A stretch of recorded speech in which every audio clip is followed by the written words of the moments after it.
Tem até uma citação sua que você diz assim: uma frase me machucou profundamente. Procurei socorro no momento que eu mais precisava. Quando eu procurei, não encontrei nada. Eu só encontrei intelectualidade. Nós sabemos que no seu seminário, no seu estudo sobre o livro Pensamento e Vida, você aborda profundamente esta questão do pensamento, da estrutura que se pensa e da vida que se escolhe. Mas nós queremos conversar um pouco sobre a outra asa do anjo que somos, né? Que é a asa do sentimento. O que nós estamos deixando para trás, ou podemos fazer, para que o sentimento aflore mais, que as coisas mudem e nos ajudem? Eu acho, Oswaldo, que um grande caminho é a gente desenvolver um pouco mais de compaixão. Porque quando dissemos isso a respeito da estrutura da casa espírita, a respeito da postura de alguns expositores espíritas ou de alguns grupos que elegeram determinadas bandeiras de divulgação do espiritismo, foi no sentido de que, se você tem uma cólica renal, digamos que você está com uma pedra nos rins, e você chega no hospital daquele jeito, mal conseguindo andar. Imagina se você encontra uma médica ou um médico que faz você sentar e começa a te dar uma aula sobre o funcionamento do rim. Você numa crise de cólica renal. Então a gente sabe que não é isso. Quando você quer acolhimento, você quer um refrigério, você quer a companhia, você quer um alento. Então tem duas coisas aqui.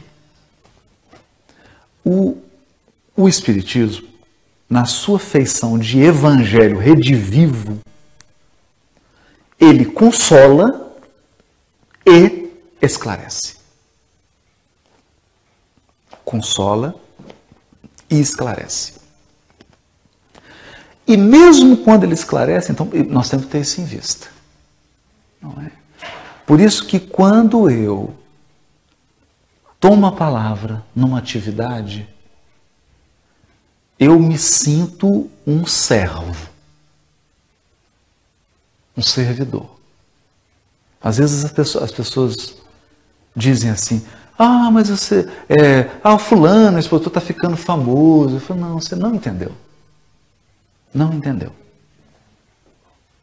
Não entendeu. Porque o artista, ele está divulgando um trabalho que é pessoal. Nós não estamos divulgando um trabalho pessoal. O Consolador não é meu. Ele não é de nenhum expositor. O Consolador é do Cristo. Então nós estamos fazendo uma propaganda. Como diz o Emmanuel, ele diz assim: eu sou apenas alguém pregando o cartaz do reino de Deus. Estamos divulgando um evento que não é nosso. É isso. Então, a primeira noção é essa.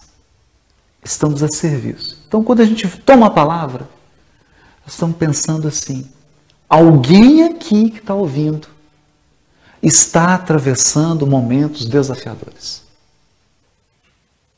Fosse eu, e não raro a gente está falando, está vivendo também. Se fosse eu que estivesse passando pelo problema, o que eu gostaria de ouvir? O que eu vim buscar? Então, nenhuma manifestação, nenhuma ação nossa pode se desviar do aspecto consolador do Espiritismo.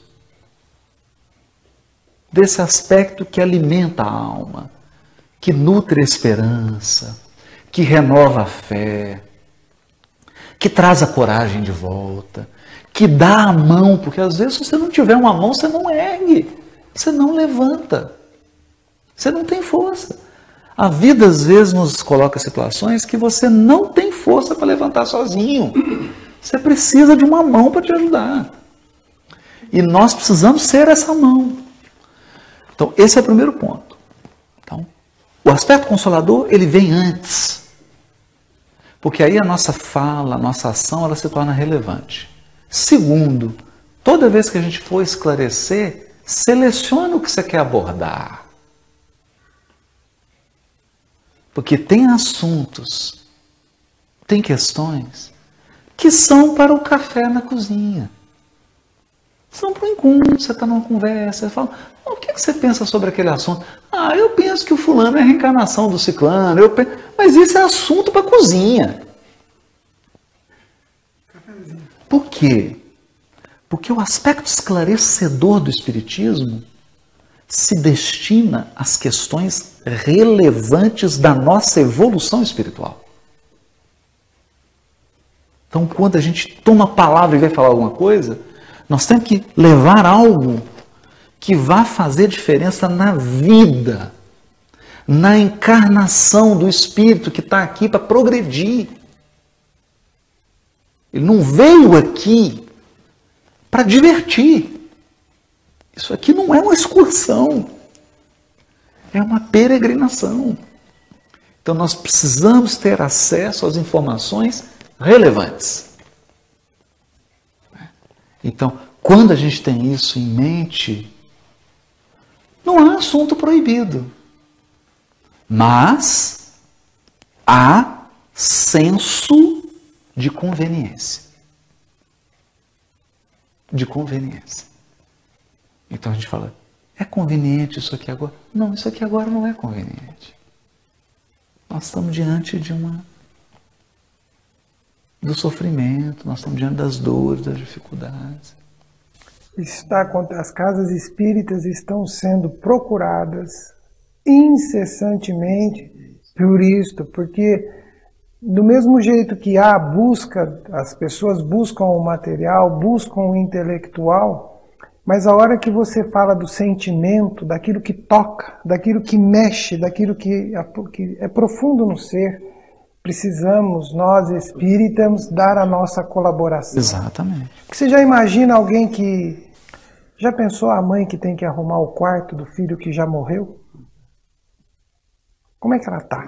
Aí ela chega na casa espírita, o companheiro assumiu a tribuna e vai falar 1h30 de que o ciclano é a reencarnação do fulano. Aí passa 1h30 defendendo tese reencarnatória. E essa mãe que perdeu o filho, que está sofrendo, entra na casa espírita e sai falando, não é aqui. Não é aqui. Eu vou procurar outro lugar. Eu vim procurar Jesus. Não é? Então, é esse senso de convívio. Eu chamo isso de responsabilidade espiritual. Nós temos que ter. Responsabilidade espiritual. Claro, nós podemos falar de tudo, mas tudo tem a hora certa, o momento conveniente. Você está num café, está numa roda de amigos, você fala, eu acho isso, você bate um papo. Mas o momento, a sensibilidade, né? Tem uma cena que um amigo, Vicente, um grande amigo, trabalhei comigo no início do tribunal, eu era escrevente, ele também, hoje já se aposentou lá em Belo Horizonte.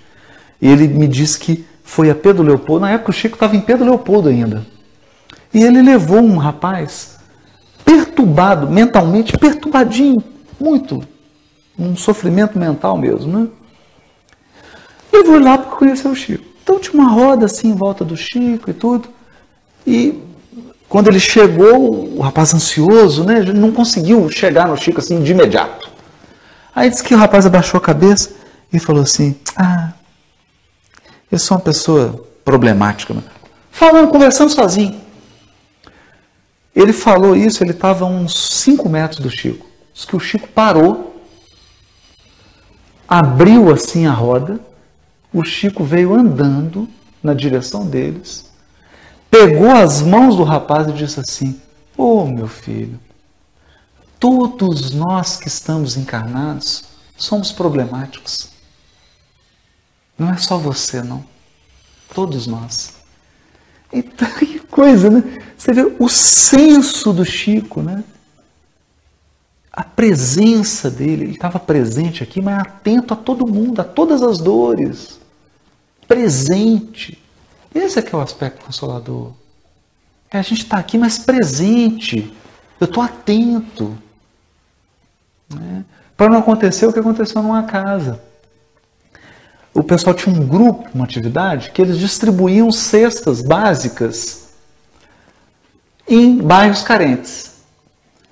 E um dia descobriram que uma tarefeira da atividade, que já estava há 5 anos, estava passando fome.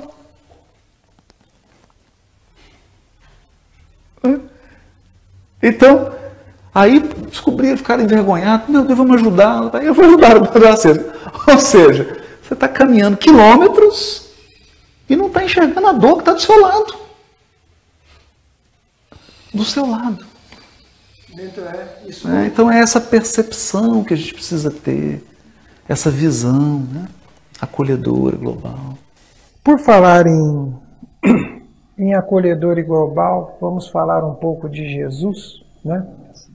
Que isto é o alívio para as dores da alma, né? Porque todos que procuram encontrar um alívio vão encontrar em Jesus. E tem algumas afirmativas importantes de Jesus para nós refletirmos sobre ela, que diz assim: Jesus perguntava, ante a dor de alguém que ele procurava com sofrimento intenso: "O que queres que eu faça?" O que queres que faça? E também afirmava: "A tua fé me salvou." E também afirmava: "Por que me procuras?" Então nós somos aqueles que chegamos ao Cristo, diante desta temos um encontro com Jesus e Ele vai nos fazer estas situações. O que queres que faça, né? O que procuras, e a tua fé te salvará. Como isto hoje, consolador, o Espiritismo como consolador prometido, resgata Jesus. Para quem está em casa nos assistindo e provavelmente também vai ter um encontro com Jesus, o que ele pode esperar? E isso é bonito, porque aí a gente percebe que a consolação de Jesus, ela não é uma consolação tola. O consolo que Jesus oferece, ele vem carregado de esclarecimento. Ele vem com uma força pedagógica. Porque Jesus está pontuando assim: você quer a cura ou um analgésico? Então nós precisamos atentar para isso. Inclusive em nós. Doeu, você quer aliviar a dor. Mas a dor, ela é sempre um grito de que algo está errado. Aí eu quero silenciar o grito, mas não quero resolver a causa. Então ele procura, ele pergunta: o que queres? O que você quer? Não tem mágica. Não tem mágica. Né? O Consolador Prometido, ele trabalha nas causas, não nos efeitos. Trabalha nas causas e alivia o efeito. Alivia o efeito. Mas nós não podemos confundir. Achar que o nosso trabalho é apenas um trabalho de aliviar efeito. Porque aí o Espiritismo perderia a sua função pedagógica e educativa. E o Espiritismo é, sobretudo, uma obra educativa. É uma educação do espírito. E isso nós devemos nos perguntar também. Porque o que acontece é assim. A pessoa vive uma situação. Daí 2, 3 anos ela está vivendo a mesma situação. Passa mais um tempo, ela está vivendo a mesma situação. Pode ser na área afetiva, pode ser na área familiar, pode ser no trabalho. está vivendo a mesma situação. O que isso significa? Que a causa não foi trabalhada. Então não adianta. Ela vai ficar, planta limão, colhe limão. Aí planta de novo limão, colhe limão. Planta limão, colhe limão. Não tem fim. Não tem fim. Se nós estamos saindo do resgate, já criando outra dívida, não vai ter fim, não vai acabar. Então essa postura do Cristo é educando a nossa alma, nós atuamos nas causas geradoras. E aí vem uma coisa que é muito importante. O Espiritismo, ele trabalha o nosso pensamento. Ele renova a nossa visão do mundo, da vida. Nosso quadro de valores. Porque mudando o pensamento, muda a vida. Se a minha atitude muda, a minha vida vai mudar. E aqui está o segredo. Daí essas perguntas do Mestre. E é tão bonito porque ele, sendo Cristo, sempre se colocou como alguém que nos auxilia a entrar em contato com o poder interior que está dentro de nós. Então Jesus não é alguém que fala assim, ó, eu tenho poder e eu vou usar em você. Não. Ele dizia assim, não, eu vou te ensinar a tirar de dentro de você, porque a solução já está em você. Já está em você. Então, a tua fé te salvou. Mas é preciso ter fé. Fé no sentido amplo, não de crença, eu acredito, mas fé no sentido de fidelidade, de confiança, de saber trabalhar com Deus, de saber o que é de Deus e o que é meu, fazer minha parte e deixar Deus fazer a dele, saber esperar, saber ler os sinais da vida, essa parceria, é saber ter uma sociedade com Deus, que é a fé. A fé é isso. A fé é uma sociedade com Deus. É lidar com esse sócio, sabendo o que me compete e o que compete a ele. Nisso eu tenho um saneamento do espírito. E aí nós não podemos nunca perder isso de vista. O Consolador Prometido, ele é uma proposta de reconstituição de destino. Nós estamos reconstruindo o nosso destino. Por uma questão muito simples, né? O destino de hoje é o livre-arbítrio de ontem. O destino de amanhã é o que eu estou escolhendo agora. Porque nós somos livres na sementeira,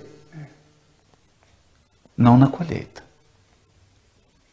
Mas tudo é livre-arbítrio.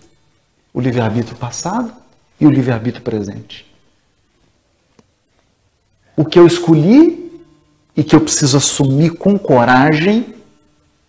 Com coragem. Eu estou vivendo isso agora porque eu escolhi. Então, onde eu errei? Olha essa coragem. Onde eu errei? Onde eu errei? Que a gente não pergunta, a gente pergunta, por que isso está acontecendo comigo? Eu não pergunto assim, onde eu errei? Onde eu escolhi mal? Quero aprender para fazer novas escolhas. E aí vem a pergunta do Cristo. Por que me procuras? Você está me procurando para quê? É uma relação desafiadora. A gente acha. Nós queremos, o tempo não é um aliado importante agora. Mas nós queremos conversar com você também e que você leve para o nosso telespectador porque às vezes as pessoas que assistem ao Visão Espírita, com o tempo eles estão compreendendo que o Espiritismo é uma fé cristã, né? É por isso que nós muito falamos de Jesus, mas nós também falamos de algo que vai para refletir, que é uma frase de Jesus, né? A felicidade, meu reino não é deste mundo, né? E às vezes os embates, os cotidianos, o dia a dia aqui nos atinge profundamente a ponto de se ter uma música, né? Além do horizonte deve ter um lugar bonito, né? Para se viver em paz, né?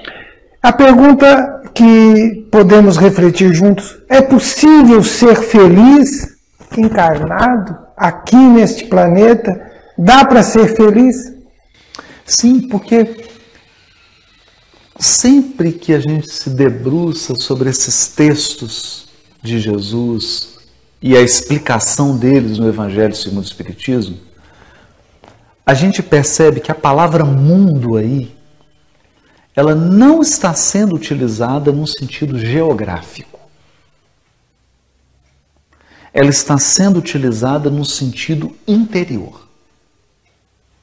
Então existe um mundo velho, um mundo íntimo, que é o mundo que diz assim: eu sou um vitorioso se eu tenho armas nucleares. Olha, eu sou poderoso porque eu defendo a minha nação e humilho todas as outras. Então, a felicidade não é deste mundo. Deste mundo, não. A felicidade é de outro mundo. Ela é do mundo íntimo que diz assim: somos todos irmãos. O mundo geográfico só terá paz quando não tiver fronteiras. Quando o problema do vizinho for o meu. É outro mundo. Porque no livro Boa Nova, Levi faz essa pergunta para Jesus, né? Sobre a propagação do Evangelho, mas tem também um capítulo que é o diálogo de Jesus com Bartolomeu. Com Bartolomeu. E o Bartolomeu dá o quadro da época, né? Da época. E ele achava que estava ruim, hein? Não viu hoje, né? Achava que estava ruim. E ele dá o quadro. Então Jesus diz para ele assim: Bartolomeu, eu não disse que o reino é apenas um reino que está além. Porque eu vim ao mundo para estender o reino de Deus à terra. E venho confiante e absolutamente convicto da vitória. Ou seja, a terra será transformada num paraíso. Estava dizendo isso para ele. Agora, esse trabalho não começa fora, começa dentro. Mas ele começa dentro, mas vai ser estendido ao mundo. É uma questão de tempo. Por isso que ele conta a parábola da semente de mostarda. Uma pequena semente gera uma árvore frondosa. Mudanças de valores em pessoas vai mudar o planeta. Vai mudar o planeta. Porque hoje nós estamos na iminência de uma guerra por conta de 2 homens. 2.